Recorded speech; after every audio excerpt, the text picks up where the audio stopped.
요한계시록 5장을 우리 다 같이 공부하겠는데요.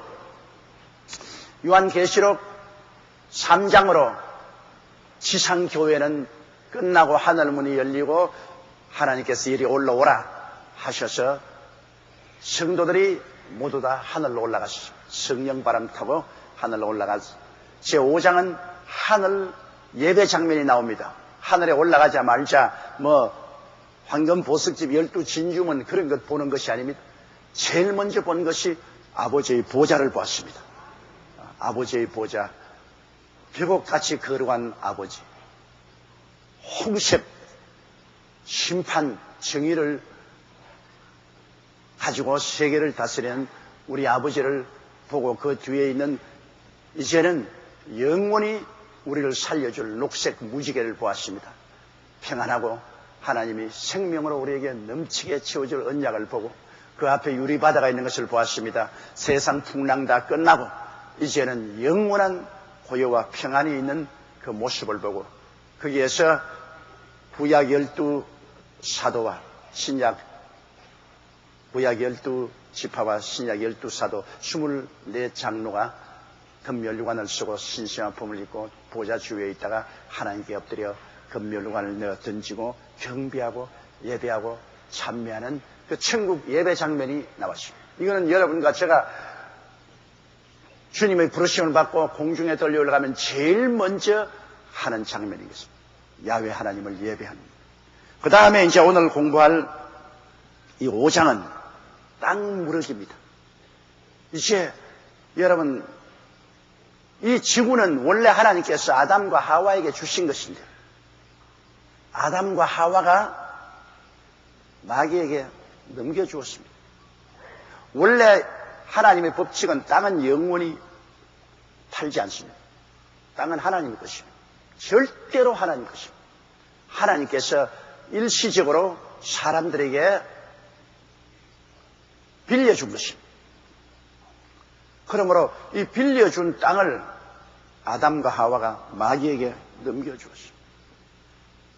그래 마귀에게 넘겨준 것을 이제는 무르는 장면이 나옵니다. 옛날에 여러분 이스라엘에서는 이 땅을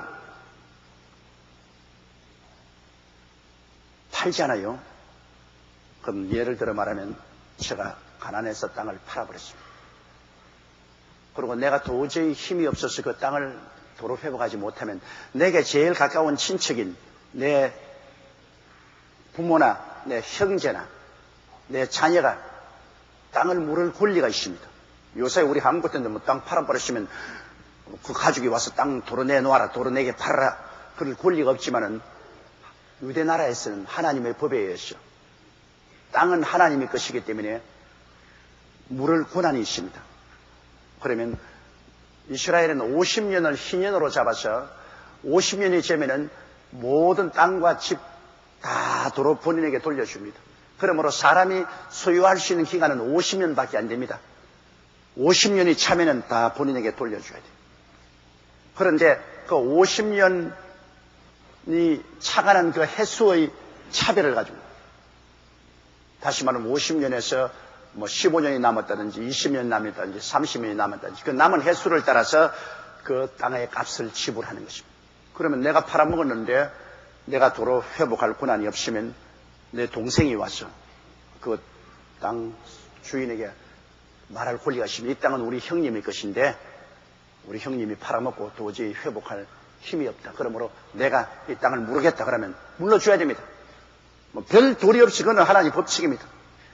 그러면 그 땅 주인이 조건이 있습니다. 땅을 원래 살 때 조건이 있으면 그 조건대로 내 동생이 가서 그걸 물을 수가 있습니다. 땅 물을 수 있습니다. 그러면 이 지구도 하나님이 아담에게 주었는데 아담이 마귀에게 넘겨줘 버렸습니다.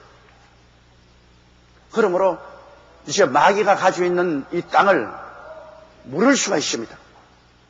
그것은 우리 인류의 가장 가까운 친구가 와서 친척이 와서 물러줄 수 있습니다. 그러므로 예수님께서 오셔서 이 땅을 무르는 장면이 나옵니다. 이 땅에 마귀가 아담과 하와로부터 빼앗은 것, 그 조건을 다 응하고 이 땅을 물러 도로 사서 하나님께 드리는 그 장면이 나옵니다. 그것이 땅무럭인데요. 굉장히 중요합니다. 요한계시록 5장 1절 보십시다. 내가 보매 보좌에 앉으신 이의 오른손에 책이 있으니 안팎으로 썼고 7인으로 봉하였더라. 책이 있는데 안팎으로 가득히 썼고 도장이 7개 쾅쾅쾅 찍었습니다. 이것이 바로 토지 문서입니다. 여러분, 에레미야서 25장 23절로 25절에 보면 토지를 영영히 팔지 말 것은 토지는 다 내 것입니다. 너희 기업의 온 땅에서 그 토지 무르기를 허락할지니 만일 너희 형제가 가난하여 그 기업 얼마를 팔았으면 그 건족이 와서 동족의 판 것을 물을 것이오라고 했습니다. 그러므로 팔았던 땅을 다시 찾고자 할 때는 친척이 값을 치르고 청하여 도로 받을 수가 있습니다. 그런데 이제 토지를 팔 때 어떻게 파냐면 계약을 하잖아요. 계약을 하고 그 다음에는 계약 조항 하나하나에다가 도장을 쾅 찍고 찍어서 두루마리로. 그래서 전 계약을 다 마치면 두루마기를 딱 말아서 7도장을 쾅 7개 칩니다. 아무도 못 뜯어봅니다. 그건 문서고에 넣어놓습니다. 성전 문서고에 넣어놓고 그 다음에는 사본 하나를 만들어서 일반 사람들이 조회하게 내놓습니다. 왜? 땅 물을 친척이 와서 어떤 조건인가 보기 위해서는 그 사본을 봅니다. 그 사본을 보고 이런 조건이구나. 그러면 땅 주인에게 그 조건대로 다 지불할 때마다 문서고에 있는 문서를 가지고 와가지고서 도장을 찍어냅니다. 하나 찍고 둘 찍고 셋 찍고 이렇게 조건 응하는 거 다 찢어서 그래서 나중에 당신은 도로 땅을 물렀다. 그 서류는 증인들 앞에서 불로 태워버린 것입니다. 이러므로 계약서를 두루마리에 쓰고 임봉을 합니다. 그 계약 조항을 하나씩 기록할 때마다 임봉하고 도장을 찍어 혹시라도 뜯어 위조하는 것을 방지하는 것입니다. 임봉한 원본은 성전 문서고에 보관해 두고 다른 한 분은 성전 서류 심사대에 펼쳐 놓아서 만일 토지 옛 주인이 물으고 싶을 때 그 사본을 읽어보고 현재 주인에게 물으기를 청할 수 있습니다. 그 계약 조건에 따라 은을 달아주고 성전 문서고의 원본을 차에다가 하나씩 떼서 읽으며 지켰나 확인하고 이때 동네에 유력한 사람들을 증인으로 세워 당사자 보는 데서 두루마리 계약이 다 이루어져 해약된 것을 확인하고 난 후에는 소유주가 바뀐 것을 선포하고 두루마리 책을 불태워버립니다. 그래서 기업 무르기가 끝나는 것입니다. 이것이 하나님이 이스라엘에 준 기업 무르기의 법칙인 것입니다. 그러므로 아무도 친척이 와서 기업을 무르겠다고 하면은 난 안 물러주길래 그렇게 말 못합니다. 물려줘야 돼요. 그러면 여러분, 원래 이 땅의 정서는 아담과 하와가 하나님께로부터 받은 것입니다. 아담과 하와는 이 땅에 임금으로 시험을 받아서 보냈습니다. 그런데 이 아담과 하와가 마귀에게 꾀임을 받아서 이 땅 문서를 마귀에게 넘겨주었어요. 누가복음 4장 6절로 출제를 보면 예수님이 시험 받을 때 마귀가 예수께 와서 뭐라고 말하냐면 이 모든 권세와 그 영광을 내가 내게 주리라. 이것은 내게 넘겨준 것이므로 나의 원하는 자에게 주노라. 이것은 내게 넘겨준 것이므로 나의 원하는 자에게 주노라. 그러므로 네가 내게 절하면 내가 이걸 주겠다. 누가 이 땅을 마귀에게 넘겨주었습니까? 이 땅과 그 영광을 누가 마귀에게 도대체 넘겨주었어요? 아담이 넘겨준 것입니다. 정말 조상 잘 만나야지. 조상 잘못 만나면 박살난다고. 우리가 조상 잘못 만나가지고서 우리 조상 아담이 땅 문서를 마귀에게 넘겨줬어요. 그래서 우리는 아담과 함께 그 후손들이 모두 다 종살이 합니다. 우린 종이요. 수천 년의 세월 동안 마귀의 종살이하고 이 땅과 그 가운데 있는 모든 영광은 마귀가 주인이 되어서 떵떵거리고 도둑질하고 죽이고 멸망시키는 일을 한 것입니다. 여러분, 정말로 이 땅에 살면서 조상들이 그 후손에 대한 책임을 져야 돼요. 우리 한국 역사를 보더라도 대원군의 세국 정책, 대원군이라는 아주 못된 고집부리 영감쟁이가 하나 나타나가지고서 한국을 쇠고 계십니다. 일본은 명시유신이라고 해서 일본을 확 열어서 온 서양 문물을 다 받아들여서 일본이 막 눈부시게 발전한데, 우리는 서양 오랑캐라겠습니다. 서양 사람들을 전부 못 들어오게 하고 서양 문물을 막고 문을 닫습니다. 그 고집불통 못된 조상 때문에 우리 한국이 후진국이 되고 결국에는 일본의 속국이 되고, 그 결과로 우리가 6.25 사변에 전쟁도 치르게 되고 남북이 갈리게 되고, 그 영감님 때문에 IMF도 당하고, 아주 훌륭하지 못한 조상 만나놓으면 후손들이 죽을 고생, 또 우리가 잘못하면 우리 후손들을 또 고생시키는 것입니다. 그러므로 이제 우리 조상 아담이 이 땅 문서를 마귀에게 넘겨주는데, 하나님의 정의의 법 앞에서 당당히 보장받아 마귀는 이건 내 것이다. 왜? 법적으로 아담이 우리에게 넘겨주기 때문에. 그래서 이 땅을 자기가 소유하고 이제는 자기 마음대로 전쟁과 도적질 죽이고 멸망시키는 환경을 만들고, 지금도 그렇게 하고 있습니다. 지금 온 세상에 여러분 저주가 횡행하고 고통이 꽉 들어차고 죄악이 넘쳐나고 세속이 넘쳐난 것은 마귀가 지금 세상의 임금입니다. 이 세상의 임금은 마귀입니다. 그러므로 마귀가 임금이니까 자기 마음대로 주장을 하죠. 무슨 말할 도리가 없습니다. 법적으로 이것은 아담이 내게 넘겨준 것이다. 그러므로 법적 기한 동안에는 내 것이다. 그런데 놀랍게도 이제 그 법적 기한 동안에 자기 것이라는 것을 땅 물을 사람이 왔습니다. 그게 바로 우리 주 예수님 것입니다. 여러분, 땅을 물으려고 하면은 절대로 친척 이외에는 못 물러요. 다른 사람 못 물습니다. 그러므로 우리 인생을 아담과 하와가 팔아먹은 이 땅을 다시 물기 위해서는 인생의 친척이 와야 되는데, 인간 가운데는 그런 친척이 없어요. 다 팔려버린 종인데 종이 자기를 어떻게 값주고 살 수 있습니까? 인류 가운데는 없어요. 아담의 후손 가운데는 모두 다 종으로 이미 마귀에게 팔려버린 사람이기 때문에 스스로 속량할 수 없어요. 그리고 천사가 우리 속량 못합니다. 천사는 사람이 아니기 때문에 사람 친척이 아니에요. 할 수 없이 사람의 친척이 되기 위해서 하나님의 아들 예수님이 사람으로 태어나야 되는 것입니다. 사람으로 안 태어나고는 사람 친척이 아니기 때문에 사람을 물을 수가 없어요. 우리와 이 땅을 물을 수가 없어요. 그리고 또 물을 수 있는 실력이 있어야 돼요. 이 세상 사람은 다 죄를 지었기 때문에 마귀의 종이 되는데 죄인이 와서는 못 물러요. 그러므로 예수님께서는 성령으로 말미암아 아담의 씨를 받지 아니하고 죄의 씨를 받지 아니하고 동정녀 마리아를 통해서 죄 없이 태어나야 실력이 있는 것입니다. 우리를 물을 수 있는 실력이 있어요. 죄의 값은 사망이기 때문에 대신 죽어줘야 돼요. 근데 죄인이 죽어가는 아무 효과 없어요. 죄 없는 사람이 죽어야 효과가 있죠. 이 땅을 물은 데는 여러분 죽어야 돼요. 죄의 값은 사망이라 아담과 하와가 죽었기 때문에 그 조건에 사람이 죽지 않고는 이 땅을 물을 수 없다고 조건이 도장에 찍혀 있습니다.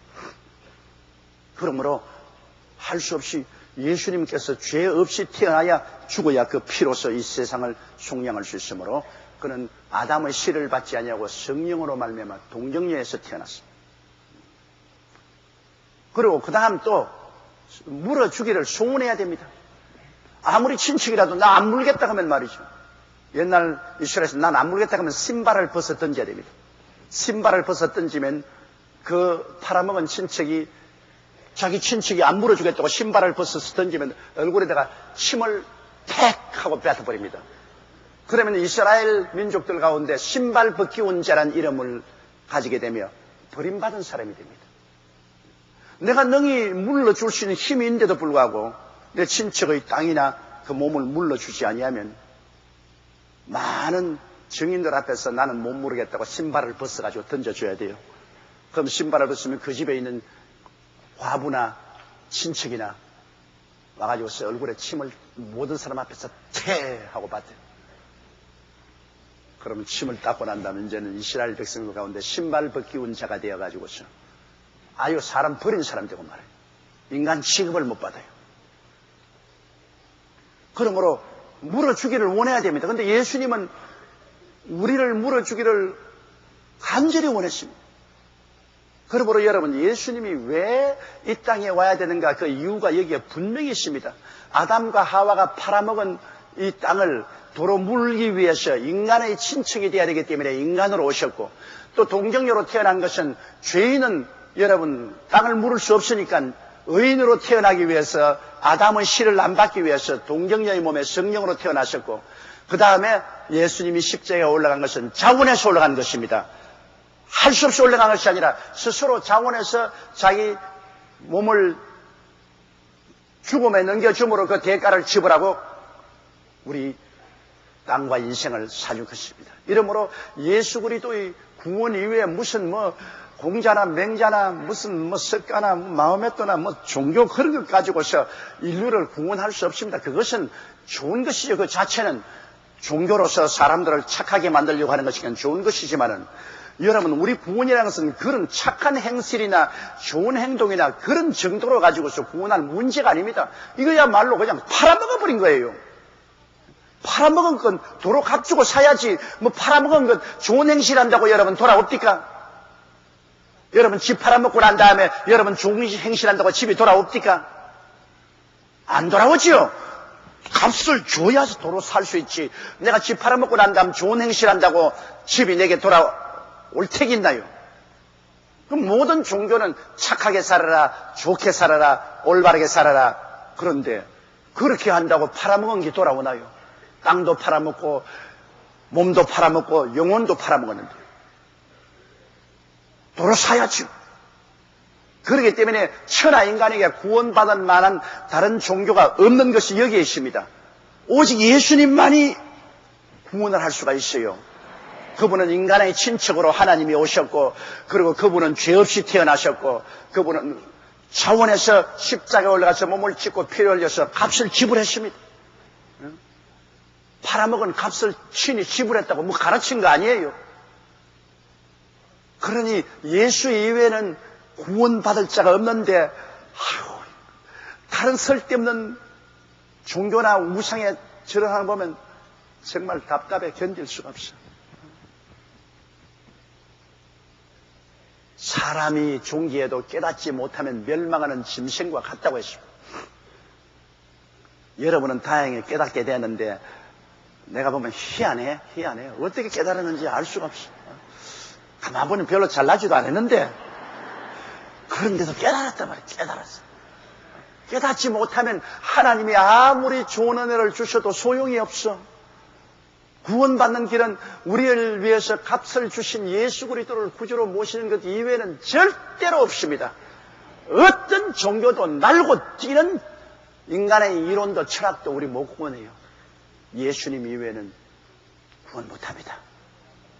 자, 그러니 내가 보매 보좌에 앉으시니 오른손에 책이 있으니 안팎으로 섰고 7인으로 탁 안팎으로 섰다는 것은 이 땅을 팔아먹은 조건입니다. 그 조건 중에는 죽지 아니하면, 죄 없는 사람이 죽어서 피를 흘리지 아니하면 도로 못 찾아간다는 그 조건이 그 안에 기록되는 것입니다. 그리고 7인으로 탕탕탕탕 찍었으니 이거 아무도 뜯어볼 수가 없어요.